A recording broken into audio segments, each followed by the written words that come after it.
지금 현재 이제 내일 우리는 지금 5월 7일 수요일이지만은 미국은 아직까지 5월 6일이거든요.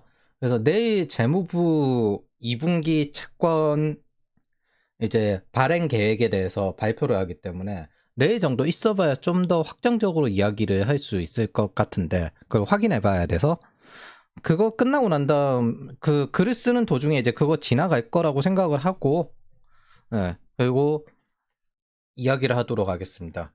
이제 경제정책 중에서 정부의 재정정책에 관련된 삼위일체는 이야기를 했는데 통화정책의 트릴레마에 관련돼서는 이야기를 안 했어요.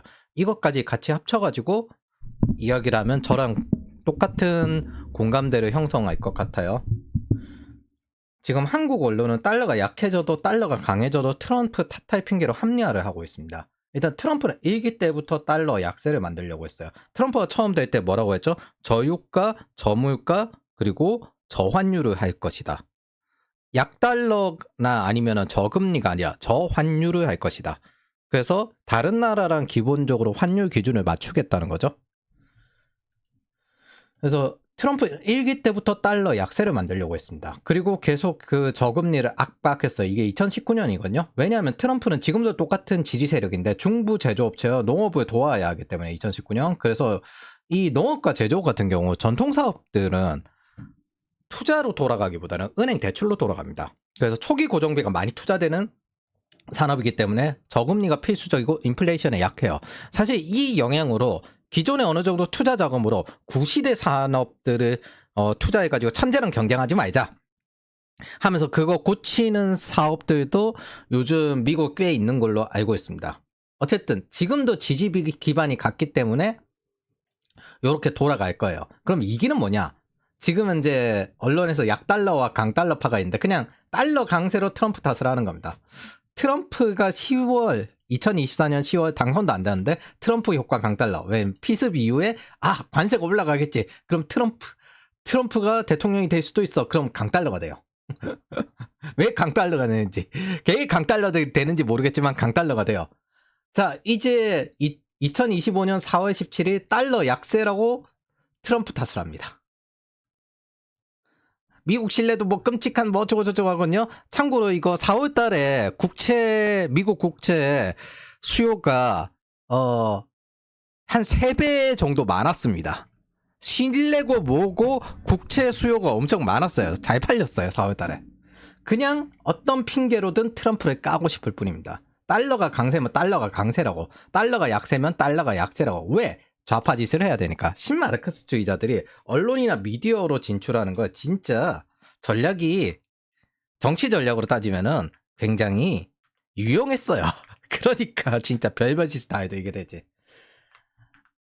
그래서 최대한 정치적, 언론적, 사회적 비용을 줄이는 방향으로, 그리고 상대에겐 최대한 정치적, 사회적 비용을 늘리는 방향으로. 야, 씨.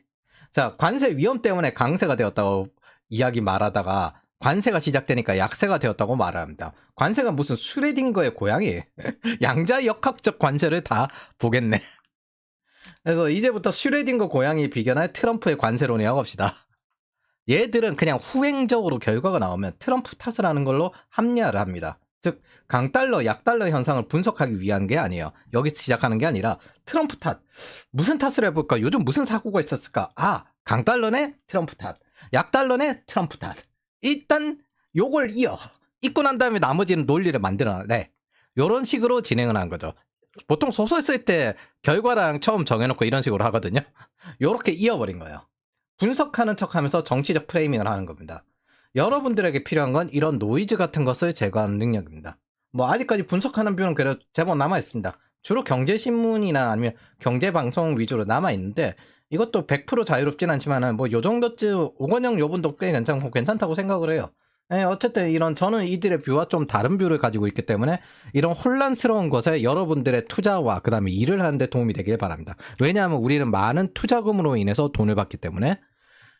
그래서 저는 여러분들이 돈과 권력을 장악해서 정부 지출을 받고 세금을 감소시키고 연금을 정상화시키거나 장기적으로 폐지하는 데 영향을 주길 바랍니다.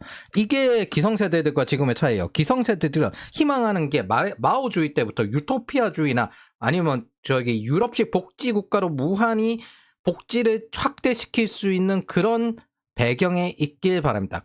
그래서 제가 이것도 좀 가져왔어요. 원래 2차 세계대전 이거 깔라고 하는 거였는데 복지를 확대시켜주길 바라는 걸 희망합니다. 간단히 말하면 일하기 싫다는 거죠. 놀고 싶다는 거죠. 그리고 자기들한테 저출산이란 개념은 우리한테 우리 정부에 이런 복지 지출을 해줄 수 있는 세금이 줄어들고 그 다음에 연금이 줄어들고 그거 낼 수 있는 청년 세대가 줄어든다. 이 또라이 같은 새끼들이에요, 진짜.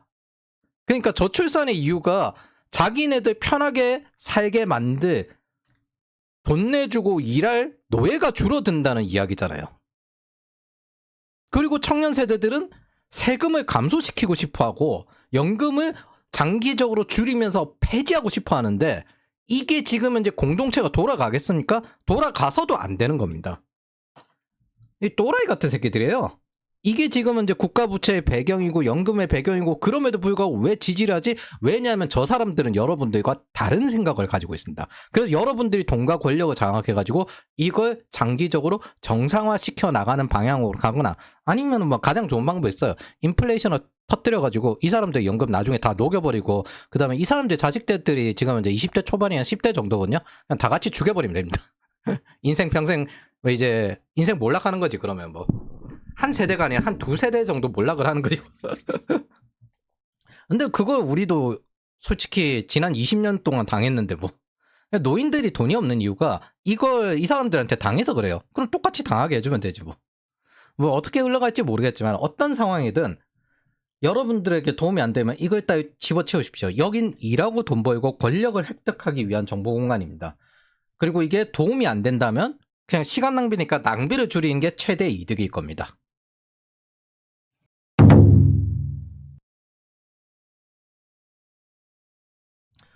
자, 그럼 거시경제 정책적 접근을 해볼게요. 거시경제 접근이라면 크게 두 가지예요. 정부의 재정정책과 중앙은행의 통화정책. 이쪽은 게임의 패치를 바꾸는 개발자들이자 지혜. 그래서 이 규칙 거버넌스가 여기서 돌아갑니다. 그리고 글로벌 단계에서 거시경제 정책은 이제 제일 힘이 센 3대 시장, 미국, 중국, 유럽에 속합니다. 원래 이게 중국 앞에 유럽에 있었는데 이제 유럽이 밀렸어요. 3위로. 예를 들어 파리 기후협약 같은 건 유럽의 글로벌 거시경책에 미국을 끌어들인 거고요. 팬데믹 락다운도 같은 거고 트럼프 행정부의 파리 기후협약 탈퇴나 화석연료를 사용하겠다는 베센트의 드릴 베이비 드릴은 미국의 거시정책으로 나머지 니들이 따를 거면 따르고 말 거면 말아라 라고 하는 거죠. 팔레오콘들은 기본적으로 전 세계에 강요를 하는 거에 대해서는 별로 관심 없어요. 우리는 이렇게 할 테니까 니들이 나머지 여기에 합류하고 싶으면 붙어. 이런 식으로 하는 방식이 팔레오콘입니다. 근데 다자주의나 아니면 인류 운명 공동체를 희망하는 마르크스주의자들은 이렇게 할 거니까 너네도 무조건 따라. 이런 식으로 보통 진행이 됩니다. 전편에도 이야기했듯 트럼프 행정부는 아예 무엇을 할지 정해놓고 갑니다. 처음에 다보스 포럼에서도 글로벌에 공포했어요. 저유가, 저물가, 저환율. 1기랑 똑같은데 1기 때 주권이잖아요. 요거. 그래서 미국 우선주의. 글로벌 협력, 미국이 돈 뿌려주는 거지. 뭘 글로벌 협력이야. 전쟁할 때 도움도 안 되고, 본토 위협에도 도움도 안 되고, 오히려 중국에 갖다 붙는 배신자들인데.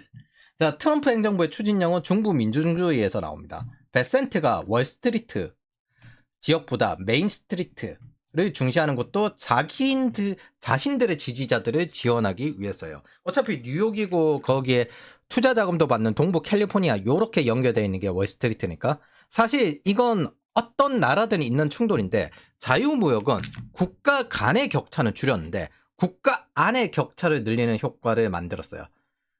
이유는 신자유주의는 오히려 불평등이 계급 이동성의 기회라면서 선호하기 때문입니다.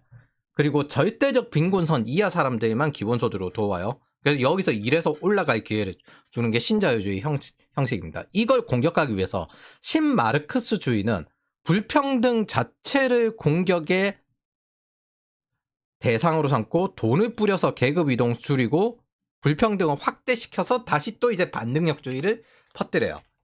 그냥 돈 뿌리는 핑계예요. 그냥 간단합니다. 10마르크스지 뭐 어쩌고저쩌고 해도 그냥 돈 뿌리는 핑계예요. 2010년 이후 전 세계에 퍼진 부동산 폭등의 배경이 여기에 있습니다.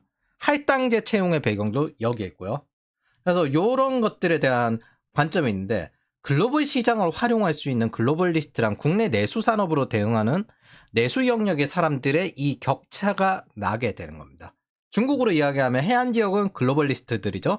그래서 글로벌 시장이 발달하는데 내수 시장은 발달하지 못하는 거랑 같아요. 미국 역시 마찬가지고, 미국 역시 내륙 지역은 해안 지역과 달리 대응하지 못하고 있는 요런 차이가 있습니다.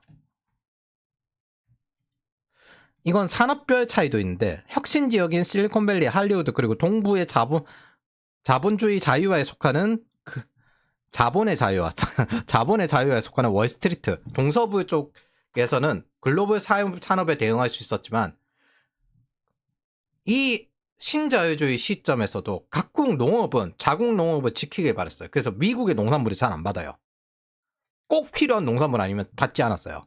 이게 유럽과 일본입니다.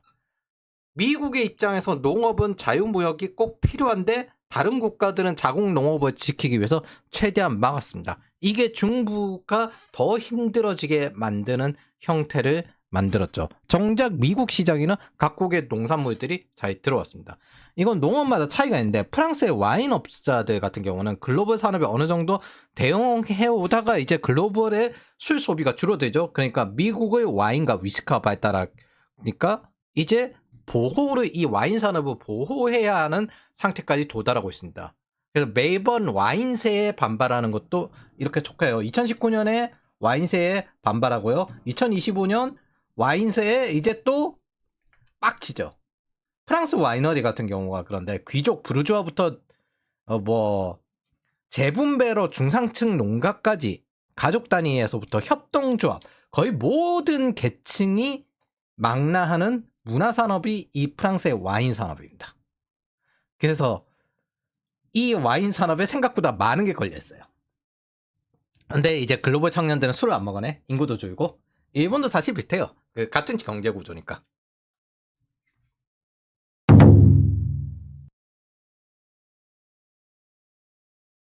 자, 프라자합의에 대해서 이야기하려다가 제가 시간 문제상 포기를 했죠. 1차 세계대전 이후 너무 힘들어가지고. 그래서 간단히 요약하면, 본래 자유무역이란 건 미국식 시장 경제를 유럽에도 퍼뜨리기 위해서 시작이 되었습니다. 근데 이게 마셜 플랜의 배경에 속해요. 본래 사회주의였던 서유럽은 절대 이걸 고지곳대로 받아들이지 않았습니다. 바꿔 말하면 정부가 개입하지 않는 이 시장 경제를 받아들이지 않았어요. 정부가 적극 개입했어요. 얘들은 원래부터 사회주의였으니까. 그래서 혼합경제 체제를 사용합니다. 이건 원래부터의 목적에서 떨어졌죠. 근데 초창기에는 더 심했어요. 그때도 유럽은 미국에 기생했습니다. 무역의 포지티브 썸, 제로 썸, 마이너스 썸의 개념을 이해해야 되는데, 간단히 이야기하면 지금 현재 중국이 미국이랑 무역을 하면 미국 입장에서 마이너스 썸이에요. 저걸 시장을 개방시키고 어떻게 하면은 포지티브 썸까지 돼서 둘이 같이 올라갈 수가 있는데, 지금 현재 미국이 중국이랑 계속하면 마이너스 썸 단계로 도달합니다. 그래서 그때도 유럽은 미국에 기생하면서 약간 마이너스 썸에 가까웠어요. 그러다가 이제 한계점에 도달하니까 철퇴를 내리는 거죠. 왜냐하면 미국은 내생적 성장으로 증가하는데, 그 경우 물가와 고용률 중에서 고용률이 떨어지는 게 미국의 내수가 줄어드는 배경에 가깝습니다.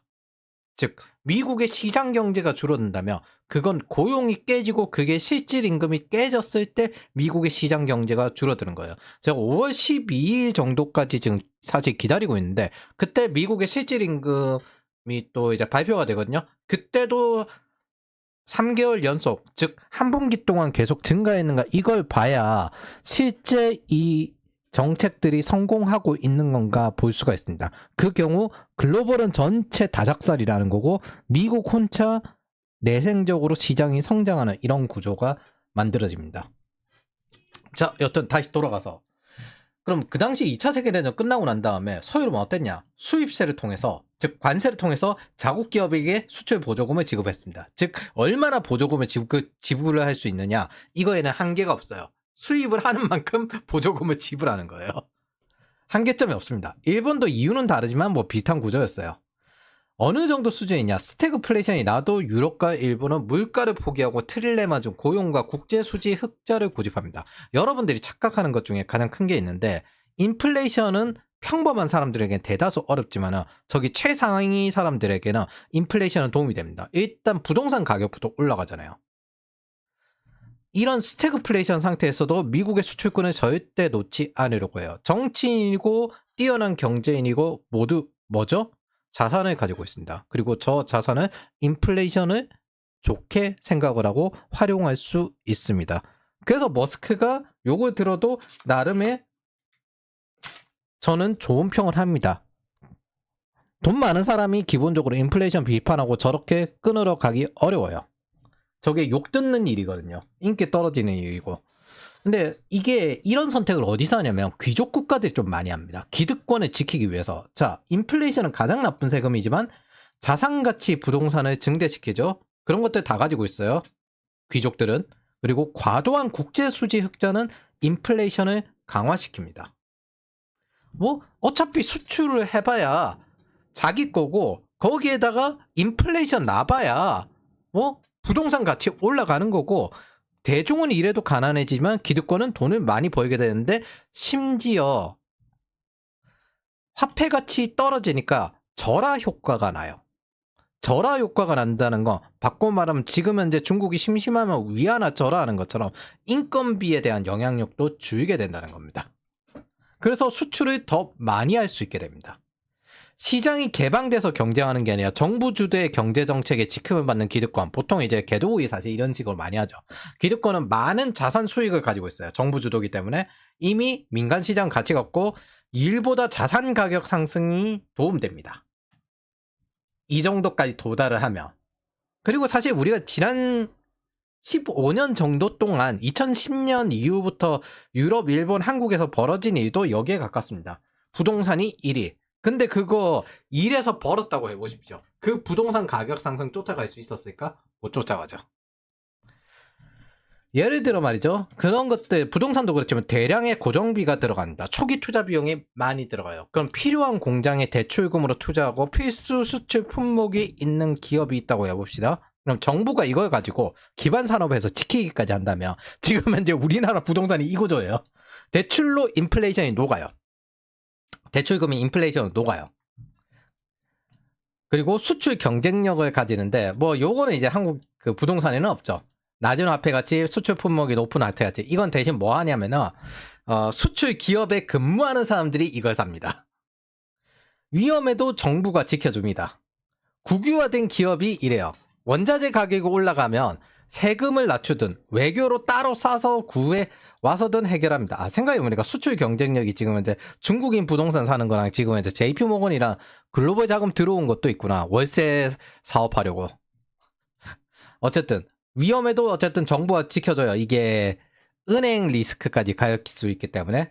그럼 공장의 땅값이 올라 자산가치 상승이 되는 데다가 이런 구조를 지금 이제 우리나라 부동산도 똑같이 하고 있는데, 이 당시에 이제 기업들이 서유럽과 일본의 기업들이 이런 식으로 돌아갔습니다.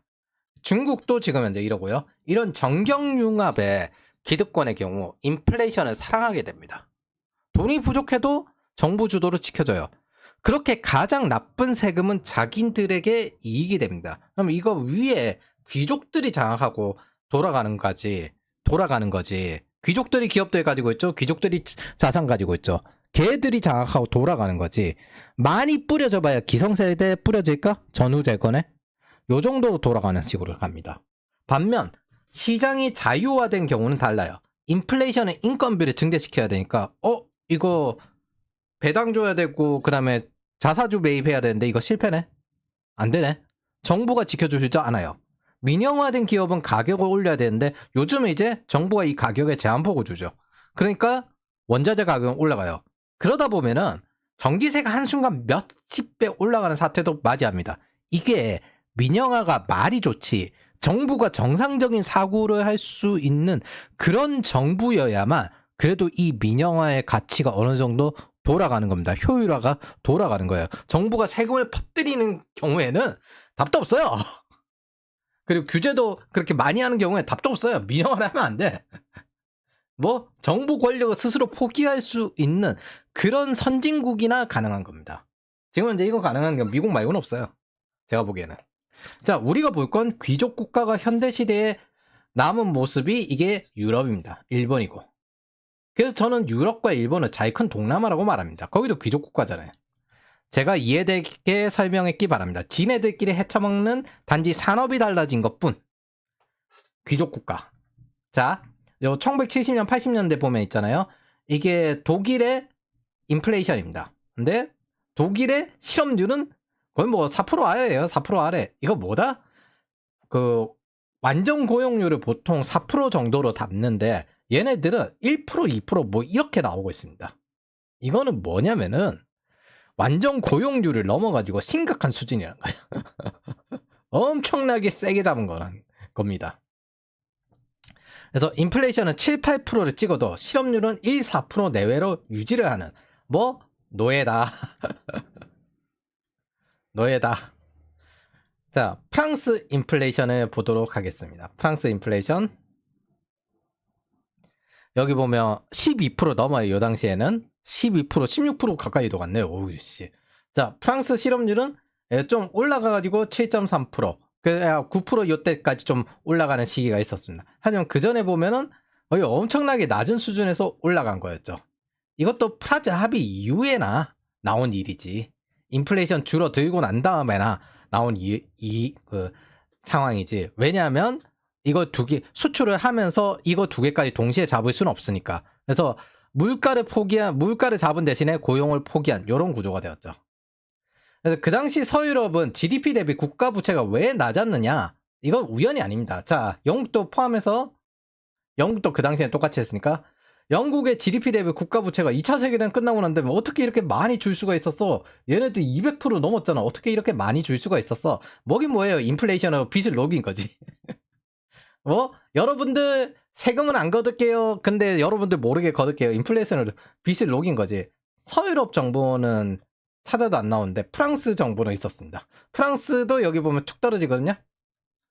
프랑스도 여기 보면 쭉 떨어졌어요. 여기까지 올라갔던 게 여기 250%까지 올라갔던 게 뚝 떨어졌어요. GDP도 증대하고 인플레이션을 부채도 녹이고 그 두 가지를 동시에 하는 겁니다. 이런 식으로 된 겁니다. 그래서 전후의 서유럽 국가들이 GDP 대비 100%가 기본적으로 넘었었는데 여기 75년대쯤 보면은 프랑스가 15.4%, 영국이 51.6%, 독일이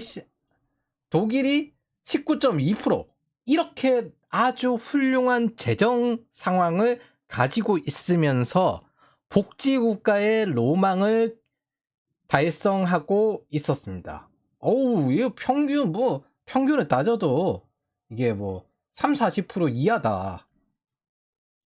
이게 왜 됐냐? 미국의 기생에서.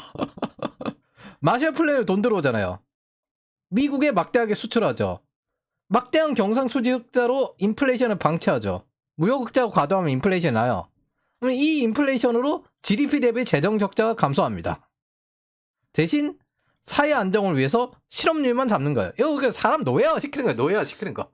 이런 걸 복지국가라고 하고 앉아있는데. 그럼 당시 미국은 어땠냐? 미국이 기생을 해야 되잖아. 미국? 뭐 10%땅 뛰고 그 다음에 9% 뛰고 와 실업률이 이거 너무 심한데? 이러면 미국은 내생 수출해서 먹고 사는 국가가 아니라 내생적으로 미국 시장 안에서 먹고 사는 국가이기 때문에 이 고용률이 사실은 올라가면 안 돼요. 저걸 어떻게든 잡아야 돼요. 무조건 미국은. 저게 되게 심하고 그 다음에 미국이 이렇게 서프라임 나가지고 실업률이 이렇게 높아졌을 때 글로벌 무역 수지가 작살났습니다. 글로벌 무역량이 확 떨어지고 미국 경상 수지도 확 적자율이 올라갔어요. 이거 잡으면서 미국인이 소비를 많이 하기 시작하면서 미국 경상 수지도 다시 늘어난 상태가 있습니다. 그래서 미국의 저 7, 8%는 우리가 생각하는 7, 8%와 좀 급이 다르게 전 세계에 영향을 많이 미칩니다. 인플레이션 둘째 치고 실업률이 이렇게 오락가락하게 됐습니다. 당연히 이게 사회 안정이 안 되죠. 이런 상태니까. 동시에 자본의 자유화도 이때 이루어집니다. 저희 인플레이션 잡느라고 폴 볼커가 총 맞을 각오하고 그 다음에 그 여러 가지 이제 날로 먹던 기업가들이 죽이겠다니 그렇게 하고 그랬습니다. 그 당시에. 자, 1970년대 닉슨 쇼크 이후 변동 환율제로 전환을 하면서 이제 근본 이제 포기하고 이제 금이랑 태안에서 고정 환율제가 아니라 변동 환율제로 전환하고 미국의 상태부터는 국제 수지 적자가 본격적으로 나타나기 시작하는데 조금씩 늘어나요. 미국도 그 전에는 10% 12% 정도로 저축하는 문화였는데 80년대에 도달하면서 이제 버는 만큼 소비하는 문화가 늘어나면서 주택 버블이 시작하면서 과도한 소비 문화가 확대되기 시작합니다. 이게 여러 가지 이유가 있는데 일단 무조건적으로 미국 주식을 사게 돼 있잖아요. 그러다 보니까 이미 미래에 대한 저축은 해놨다. 그러니까 남는 건 다 쓰자. 이런 것도 좀 있습니다. 그래서 이렇게 확대하게 되었습니다. 그럼 유럽과 일본은 미국에 수출하면서 이걸 더욱 잘 공략을 했어요. 그래. 소비 문화가 확대되었군. 그러면 이거 시장이라는 거잖아. 유럽과 일본은 미국에 더욱 많이 수출합니다. 참다 못해서 이게 미국이 철퇴를 강해요. 이제 적당히 좀 하라고. 그게 프라자합입니다. 야, 우리 실업률 여기까지 올라갔어. 그래서 그게 프라자합입니다. 자본의 자유화도 이때 이루어졌어요. 이제 독일 같은 경우는 자본 통제가 좀 은근했는데 프랑스나 일본 같은 경우는 자본 통제가 강했거든요. 다른 나라의 자본이 나아가는 걸 계속 막으려고 했어요. 우리도 그런 경향이 있죠. 국부 유출이라고 하면서. 그게 자본의 자유화가 안 되었던 케인즈 시대에 그때 이야기인데 그게 여러 가지 오히려 더 안 좋다라는 경향이 한 70년대부터 늘어났는데 프랑스는 여전히 케인즈 경향이 커가지고 그걸 최대한 막으려고 했습니다. 그래서 그 자유화가 제일 늦게 됐어요. 한 80년대 중반 정도쯤 되고 난 다음에 자본의 자유화가 어느 정도 확장되다가 90년대에 이제 대중화가 되었는데 지금도 개도국들은 그걸 하고 있습니다. 그래서 통화정책의 트릴레마 이런 것들이 사실은 세계화 신자유주의 이후부터 자본이 자유롭게 돌아갈 수 있게 되었습니다. 즉 내가 번 돈을 다른 나라에 가지고 갈 수 있다. 이게 일종의 자신의 재산권을 보호하는 조치죠. 우리도 예전에 안 됐어요. 그게 되니까 월스트리트는 각국에 안정적으로 투자할 수 있게 되었는데 여기에 그럼 바꿔 말하면 그 이전에도 미국은 자본의 자유화가 이루어진 상태였잖아요. 이 뜻은 뭐다? 다른 나라에서는 미국에 투자할 수 있어도 미국은 다른 나라에 투자하기 어려웠다. 그래서 월스트리트가 80년대부터 떠가지고 90년대에 절정을 이루고 서브프라임 전 2000년대에 제일 1등 신랑감으로 받아들여졌던 배경이 이겁니다. 그러다가 서브프라임 나고 난 이후부터 갑자기 테크 버블이 되니까 이제 개발자, 엔지니어 요쪽으로 전환이 된 거죠. 그래서 오늘의 주제입니다. 통화정책의 트릴레마, 불가능의 삼위일체라고 합니다. 독립적인 통화정책, 이결할 수 있다는 뜻은 바꿔 말하면 자국 화폐가 있다는 뜻입니다. 그래서 금리 결정의 자율성, 독립적인 통화정책, 물론 외부의 영향을 받긴 하지만 그건 적절하게 대응을 하는 거고 그리고 그게 100% 완전히 독립적일 이유도 없어요. 어느 정도 밸런스를 맞추는 작업이기 때문에 독립적인 통화정책 그리고 자본의 자유화, 다른 나라에서도 네 재산권을 인정해 줄 거야. 그래서 이걸 들고 나가도 돼. 자본의 자유화, 개방된 금융시장. 바꿔 말하면 외국인도 여기에 투자할 수 있고 우리도 외국에 투자할 수 있고 세 번째, 고정환율제. 안정적인 환율을 유지할 거다. 요 세 가지를 동시에 할 수 없습니다. 그래서 보통 뭐 해요? 고정환율제를 포기하죠. 변동환율제를 하죠. 대신에 요 두 가지를 택합니다. 이 세 가지는 동시에 할 수 없어요. 미국의 경우 독립적인 통화정책과 자본의 자유화를 택한 대신에 변동환율제를 택합니다. 한국은 아직까지 완벽하게 그 자유화가 된 그런 경제도 아니고 사실 그런 국가는 별로 없습니다. 한국은 독립적인 통화정책, 자본의 자유화 요걸 택한 대신 어느 정도 변동하는 관리 변동 환율제를 택합니다. 우리는 이제 환율에 대해서 대응이 잘 안 되고 이런 거 좀 커버하기 위해서 통화 사업도 맺고 그렇게 진행을 하는 겁니다. 이것에 따라서 자본의 자유도 어느 정도 관리되는 상태로 시장에 맡겨지지는 않았는데, 즉 금융화가 이루어지지 않고 은행 대출과 정부 지출의 영향을 좀 여전히 많이 받고 있습니다. 시장에 그대로 맡겨질 수가 없는 이런 영향이 있어요. 이걸 반 정도 관리 변동 환율제로 생각하면 독립적인 통화 정책에서 약간 거리가 있다는 거죠. 그리고 우리도 자본의 자유에서 약간 거리가 있고, 그래서 프라자 합의 전 일본과 유럽 역시 자본 통제로 어느 정도 막는 상태였는데, 독일은 어느 정도 좀 자본의 자유화가 이루어졌는데 프랑스의 경우에는 굉장히 자본의 통제가 그 당시에도 심했던 걸로 알고 있습니다. 그래서 레이건노믹스 프라자 합의 이후 월스트리트가 이제 그때 가능하게 된 거고, 그 이후부터 IPO가 대중화되었고 워렌 버핏이 90년대부터 뜬 배경이 여기 있습니다. 워렌 버핏이 90년대 이후부터 재산을 엄청나게 많이 벌었는데 그 많이 번 배경이 여기에 있어요. 원래 IPO 안 하던 회사들이 많았는데 그 회사들이 전부 IPO를 시작했다는 뜻입니다. 근데 당연히 이런 상황에서도 유럽의 관성이 없어지겠습니까? 유럽은 지금도 중소기업 중심으로 상장하지 않은 기업이 넘칩니다. 특히 독일 같은 경우 그렇죠. 이탈리아도 아마 그 조합주의 영향이 커서 좀 비슷한 걸로 알고 있는데 거기까지는 굳이 이탈리아 경제를 봐야 될까? 그래서 관성, 버릇은 한순간에 없어지지 않습니다.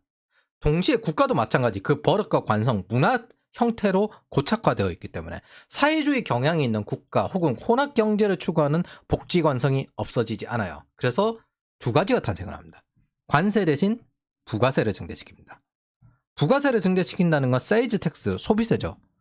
소비에 세금을 먹인다. 그러면 소비를 줄인다는 겁니다. 바꿔 말하면 민간 시장의 영향력을 줄인다는 거예요. 소비를 줄여서 무역 흑자를 계속 만들려는 경향입니다. 시장 경제를 최대한 억제하고 정부 투자를 줄이는 방식이에요. 만약 민간 시장이 너무 커지면 미국의 물품을 많이 사겠죠. 그만큼 소비가 늘어나면 늘어날수록 무역 흑자가 줄어들게 됩니다. 유럽 입장에서. 즉 시장을 여전히 이렇게 포지티브 썸으로 만들고 싶지는 않은 거예요. 미국이랑 같이. 나만 크고 싶다. 뭐 이런 거죠. 예, 근데 물리면은 진짜 마이너스 썸이에요. 이게 솔직히 동맹이라서 봐준 거지. 동맹이라서 봐준 거지. 솔직히 양아치예요, 양아치. 유럽은 경제 자체가 자생이 불가능한 경제입니다. 그래서 시장 경제를 최대한 억제하고 정부 투자로 굴리는 방식을 계속 유지하려고 했습니다. 이때 재정 지출은 계속 확대되죠. 이건 일본도 마찬가지고요. 그래서 트럼프가 말한 비관세 장벽을 세우는 것과 마찬가지가 이때부터 시작이 되었습니다. 관세 대신 우회 장벽을 세우는 거예요. 그래서 시장을 자유롭게 만들지 않는 방향으로 택했습니다. 미국은 시장 경제 확대를 위해서 부가세가 없어요. 특히 복지국가일수록 이게 부가세가 커지는 경향이 있는데, 동시에 언론의 프레임으로 소비는 또 확대시키려고 해요. 자, 제가 이거 가져왔거든요. 독일의 부가세 역사입니다. 여기 1968년에 좀 키우면 보이겠지? 1968년에 화면에는 작게 나오네? 이렇게 키우면 되나? 네. 이렇게 요 정도 하면 될 것 같습니다. 자, 1968년에 10% 부가세에서 지금 현재 19%까지 올라왔습니다. 이 꾸준히 올라가는 거 보십시오. 독일이 나름 재정 균형이 달성된 국가잖아요. 그럼에도 불구하고 이렇습니다. 이거 그리스 정도 가면 장난 아니에요. 이탈리아도 보십시오. 이탈리아도 꾸준히 올라가고, 그리스. 복지하다가 파산한 국가. 그리스 어딨니? 그리스 안 나오나? 여기에? 그리스 정도 되면 한 30%까지 올라갑니다. 스페인 올라가는 거 보십시오. 이거 뭐? 이게 다 귀족놈들 기득권 유지하기 위한 저 짓거리입니다. 예, 뭐. 아일랜드는 그나마 이제 거기랑 거리가 멀어서 하는데 여기도 부가세 올라가는 거 보십시오. 무역 흑자 내려고 별치리하를 다 하게. 여기 보면 그리스 파산한 거 요런 식이거든요. 세일즈 텍스로 소비의 세금을 물리는 거. 당연히 이건 뭐? 소비를 줄이는 거죠. 이걸 번 소득에도 세금을 물리는 또 전형적인 이중과세. 소비자한테도 받고 그 다음에 그걸 판 소득에도 받고 이 세금을 줄이는 방향으로 가는 게 아니라 세금을 늘리는 방향으로 가고 싶다라는 게 지금 현재 윗세대들이 희망하는 그런 방향이죠. 당연히 자국 내 소비가 줄어드니까 국제 수지가 증대합니다. 자, 그러면은 이제 이 소비, 자국 내 소비가 줄어들었죠. 어떻게 해야 돼요? 경상수지 흑자를 내면서 하는 방식이 있어요. 관광. 관광을 최대한 활성화시킵니다. 이걸 통해서 부동산 가격도 같이 오르게 돼요.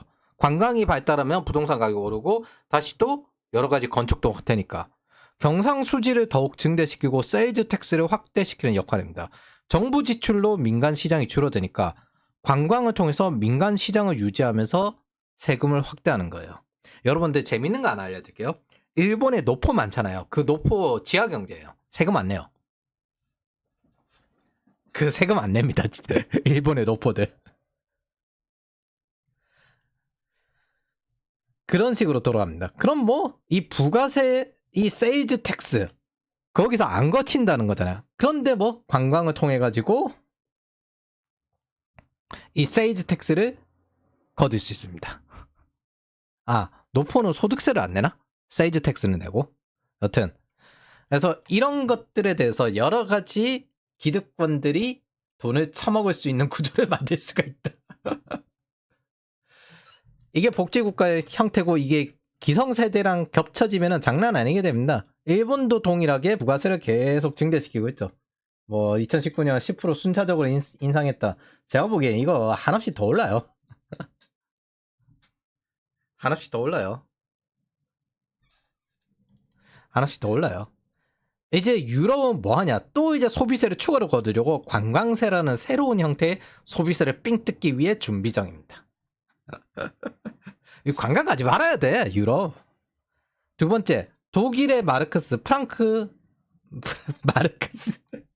마르크스가 아니라 마르크. 독일의 마르크, 프랑스 프랑, 그리고 일본 엔화 가치가 증가하니까, 가치 프라자비, 그 독일의 마르크화와 프랑스의 프랑 가치가 증가를 했거든요. 일본의 엔화 가치도 증가했고, 사실 영국의 파운드화도 증가했는데, 그래서 영내의 자유로운 자본 이동을 위해서 EU의 성립을 빠르게 만들었습니다.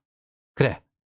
자본의 자유화를 완전히 막을 수는 없겠다. 그럼 우리끼리 자본의 자유화, 블록 형태로 가자. 그래서 EU는 독특한 구조로 재정을 통합하진 않았으면서 신용을 통합한 형태예요. 이거 두 가지로 볼 수 있습니다. EU 내에서 자본 이동의 자유, 요 안에서는 우리가 지금이야 대중화됐지만 초창기에는 요 안에서는 우리들끼리 재산권을 인정하겠다. 두 번째, 고정환율제. 사실상 회원국 안에서도 환율 변동이 없어요. 대신에 각국에서는 자유로운 통화 정책을 포기한 거죠. 유럽은행으로 전체 유로존 단일 통화 정책을 진행을 합니다. 그래서 자본 통제 반대가 자본의 자유와 통화 주권 반대가 독립적인 통화 정책. 이 통화 주권 통화를 포기해 버린 거죠. 통화를 포기해 버린 거고 대신에 고정 환율제로 가서 안정적인 환율과 이윤의 자본 이동의 자유. 요게 요 고정 환율 요게 진짜 독일을 하르츠 개혁을 성공하고 그 이후 엄청나게 좋게 만듭니다. 왜 그러냐면은 이제 독일이 아무리 미국에 수출한다 하더라도 영내 EU 안에서도 수출을 할 거잖아요. 그래서 EU 안에서 수출을 하니까 근데 화폐는 통일이 되어 있어. 그럼 수출을 많이 하면 수출 경쟁력이 떨어지는 그런 현상이 생기거든요. 화폐 가치가 올라가가지고 근데 마르크화가 아니니까 유로화로 통일되어 있으니까 화폐 가치가 안 올라가요. 상대적으로 통화 조작을 하지 않았는데 환율 조작을 하지 않았는데 환율 조작처럼의 현상이 나오게 됩니다. 그래서 수출 경쟁력이 계속 유지가 됩니다.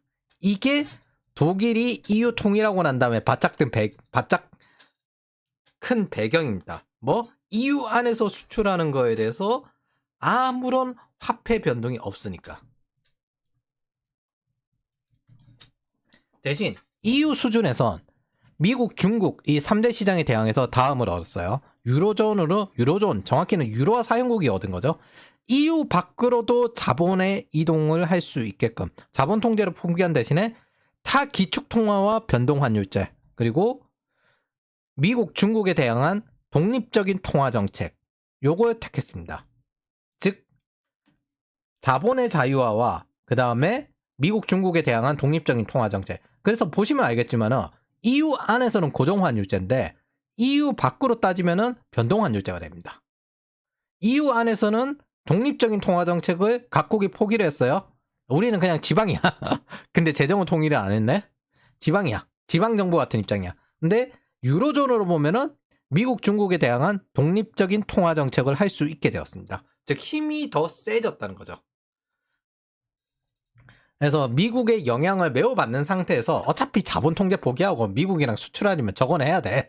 그리고 독립적인 통화 정책을 택하기 시작한 겁니다. 그게 유로화입니다. 이거 사실상 1970년 이후 자유시장의 지향적인 정책으로 우리가 이 각국에서 번 돈을 타국으로 가져가는 게 원래 자연스러운 게 아니었어요. 미국만 가능했던 거예요. 근데 지금은 아니다. 지금은 많이 그렇게 되었다. 선진국에 태어난 거 그거는 진짜 운빨 좋은 거라니까요. 물론 최종 승리자는 미국일 수는 있지. 근데 그 정도는 능력으로 좀 할 수 있을 것 같아. 선진국에 태어난 게 진짜 운빨 좋은 겁니다. 자, 그래서 케인즈주의에서 신자유주의 패러다임으로 변화하면서 자본 통제가 폐기화됩니다. 이게 케인즈주의에서 신자유주의 패러다임으로 변화한 배경이에요. 저는 뭐 1950년, 60년 이거 이야기하는 것들에 대해서 이렇게 이야기할 겁니다. 네 재산 다 뜯어내야 되겠다. 네가 입에 담는 게 무슨 상황인지 제대로 모르는 거 보니까 뭐 노동자의 시대 어쩌고 저쩌고. 아 그래, 저렇게 인플레이션으로 돌아가는 게 노동자의 시대였고 유럽이 너무나 살기 좋았네. 사실상 우리가 타국에 자유롭게 투자를 할 수 있게 된 것도 이 신자유주의가 배경입니다. 여러분이 생각하는 것처럼 옛날이 그렇게 낭만이 있던 시대가 아니에요. 진짜 장난 아닌 시대입니다. 어딘가 뭔가 과거를 유토피아적으로 보는 경향이 있어요, 사람이. 그래서 자본 통제를 재건기까지는 그래도 유럽이 재건하는 시기까지는 사용할 수 있어도 이후부터는 자본 통제가 좀 해악으로 작동하는데 딱 개도국까지는 자본 통제가 좀 유용한데 그 이후부터는 안 좋다는 거죠. 이게 전형적인 그 자본을 외국으로 못 가지고 가는 금융억압의 대표적인 사례에 속합니다. 반면 중국, 인도와 같은 시장은 아직 자본 통제가 강하게 남아있어요. 이건 뭐냐면 상대적으로 우리가 투자해야 될 부분 인프라가 많은데 자본이 많이 몰려야 돼요. 자본이 많이 몰려야 되면 은행에 저축이 좀 많아야 돼요. 그래서 은행은 모두 정부은행으로 컨트롤하면서 은행의 저축을 계속 유도하는 그런 방식을 택합니다. 그러다 보면 중국처럼 이렇게 은행이 돈을 안 주는 상황도 발생을 합니다. 미국은 이런 걸 절대 용납하지 않죠. 왜? 정부를 못 믿으니까. 언제든 니들이 독재할 수. 미국에서는 이렇게 하면 독재예요, 독재. 난리 나요. 그래서 자본 통제의 스노우볼로 이어진 미시적 현상입니다, 이게. 중국이 지금 현재 대출 안 해줄 거. 레바논 같은 경우도 간간히 생기고. 즉, 케인즈주의를 희망하는 자들의 방향은 다 똑같아요. 브레튼 우즈 시대처럼, 이때처럼 돌아가서 금융 억압의 시대로 가고 싶은 겁니다. 그걸 하려다가 터진 게 팬데믹 인플레이션이고. 그래서 비트코인은 두 가지 때문에 뜨기 시작이 됐습니다. 첫 번째, 정부의 막대한 국가부채와 화폐 가치를 떨어뜨리는 중앙은행의 통화정책에 대한 반발. 즉 케인즈식에 대한 반발. 이걸로 야씨 그러면은 니들이 돈 뿌리는 거에 대해서 해칭할 수 있는 자산. 두 번째, 정부와 같은 중국과 같은 국가의 자유로운 재산 이동을 막는 행위에 대한 반발. 예를 들어 중국 부자들이 저 비트코인에 대해서 관심을 가지는 이유도 똑같은 건데 저 비트코인을 가지고 인플레이션 해칭도 되지만은 이걸 들고 타국으로 튈 수 있지 않을까. 그리고 트럼프 행정부가 저기에 대해서 아마 키울 것 같아요. 그러면은 여러 가지 자금이 비트코인으로 몰리고 그거에 대해서 주도하게 보유하고 있는 미국 정부가 되는 거죠. 즉 미국 정부의 자산이 올라가게 됩니다. 이런 자본 통제는 아르헨티나와 같은 국가에서도 진행이 되는 방식입니다. 사실 이유는 저 트리니티 중 절대 뭐 권력층에 대한 정부의 권력이랑 통화의 권력, 이걸 손을 놓기 싫어서 발생하는 거예요. 이런 문제들이. 이거 사실 다 같이 잘 살게 만드는 방법은 있거든요. 근데 내가 권력을 놓기 싫어. 다 같이 살면 잘 살면 재미없잖아. 나만 잘 살아야지. 그래야 재밌지. 즉 기득권의 권력이고 그 스노우볼의 배경이 이겁니다. 나만 잘 살아야지. 다 같이 살면 그거 좋아? 안 좋아. 다시 말하지만 버릇은 쉽게 없어지지 않습니다. 귀족 국가의 버릇은 쉽게 없어지지 않아요. 이거 지금 아르헨티나에서 없애고 있는 게 밀레이예요. 이런 권력층. 특히 또 이게 기성세대들까지 그 집을 뿌리는 그런 정책에 대해서 영향을 받고 있기 때문에 이거 낮아 보이죠? 이거 110% 이런 겁니다. 지금 단 1년 만에 수십 년을 쭉 올라온 걸 단순간에 인플레이션 증가율을 이렇게 잡고 있습니다. 기하급수적으로. 저 사람은 역사에 기록될 정도 수준이에요. 아니, 페른이 2010년인가 요때쯤 되고 난 다음부터인가? 그래서 환정 규제를 없애려고 하는 밀레이가 지금 현재 이렇게 뜨고 있는 거죠. 그래서 아르헨티나는 2011년부터 환정 규제를 실행해서 은행 등 공식 창구에서 개인의 외화 매입을 제한하고 있다. 개인은 공식 환율로 $200 이상의 미화를 환전할 수 없다. 뭐 니네 돈 외국으로 가져나갈 생각하지 말라는 겁니다. 노예로 계속 만들려고. 왜냐하면 외국으로 나가더라도 돈이 있어야 내가 거기서 기반을 잡고 할 건데 그거 하지 말라는 거예요. 심지어 어떤 일이 있었냐면 외화를 입금해서 보유한 개인의 자산을 마음대로 쓰레기 값이 된 페소로 환전해서 되돌려줬습니다. 즉, 이 자본의 자유화는 재산권을 얼마나 인정하느냐, 이거에 관련된 겁니다.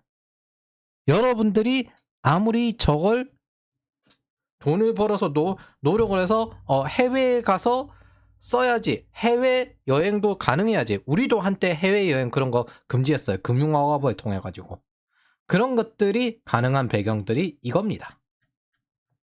그래서 언제든 상황이 안 좋아지면 이런 환정 규제를 시행하면서 만들어낼 겁니다. 정부는. 그걸 항상 감시하는 의무를 가진 게 국민입니다. 저항을 하는 의무를 가진 게.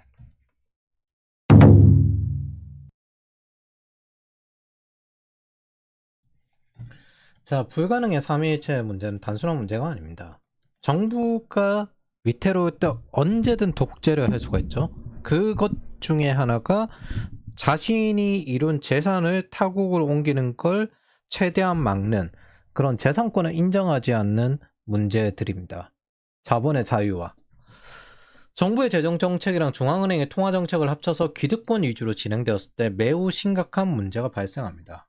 장기적으로는 자유시장 자유화가 되려면 세금을 계속 줄여가야 되고 정부 지출을 줄이려고 해야 하는데 현재 한국에는 배급견에 속하는 패급들이 늘어나고 있는 상태입니다. 옛날 저 어릴 때 그런 거 많았어요. 한 명이 죽어라 사팔고 있는데 그 주변에는 전부 다 그 훈수지만 하는 것들이 쭉 해서 둘러써보고 있는 그런 밈들이 많았는데 그냥 그런 패급들이 늘어나고 있어요. 돈 뿌리는 거 좋아해요. 이거 오래 있으면 오래 있을수록 그 삽하는 사람들 망가집니다. 그래서 아르헨티나도 그냥 지브준이 좋아했어요. 그래서 제가 하는 말은 이거예요. 이거 막으세요. 이 자식 막으세요. 옛날부터 말하는 것들이 장난 아닙니다. 기축통화국이 될 가능성이 높아 뭐 하면서 IMF 특별인증금 뭐 하면서 국가부채 뭐 80% 이거 뭔 상관이냐. 국가부채 뭔 상관이냐. 이렇게 대체로 통화정책과 재정정책에 대해서 기반이 없이 막 떠들거든요. 그리고 얘네들 경제참모라 하는 채백은 그 인간도 똑같이 떠들었고 이건 막으십시오. 위험합니다. 진짜 위험합니다.